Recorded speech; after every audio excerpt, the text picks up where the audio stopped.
What's up, guys? In today's 2-minute Photoshop tutorial, we're going to do background removal. Previously, what I used to do is use like the magnetic lasso tool that does something like this. You know, you can just kind of drag it and it'll kind of do its little magic.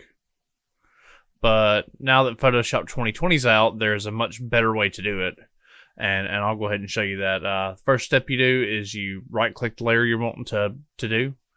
Duplicate the layer. And let's see, okay. And what the window you'll want is going to be the properties window. So it's just under window properties. And you'll see under quick actions over here, remove background. And Photoshop will do its AI thing. And you'll see exactly how this works. And then you just disable the background below. And you'll see you have a transparent subject with the background totally removed. And I'll show you how this works on a couple of different images. This is something quite a bit more challenging.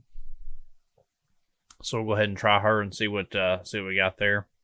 Same thing, duplicate the layer, remove the background, and see it does a pretty good job. Like I said, it missed a lot of the detail of the hair, so there may still be better ways to do it, but it does a really good job. On this, like, see, that wasn't a fair test, to be honest. That was that last one was very difficult to do. But then again, you right click, duplicate layer, go to properties, and there's a quick action to just remove background. This one I expected to work pretty well because it's got some pretty hard lines. And you can see just how good of a job it did on that. It's pretty fantastic, actually. But yeah, but that's how you do it. If you like this content, feel free to subscribe. Drop a like on the video. I'll try to do more of these. If you have any ideas for videos, go ahead and drop those in the comment section below as well. All right, thanks, guys.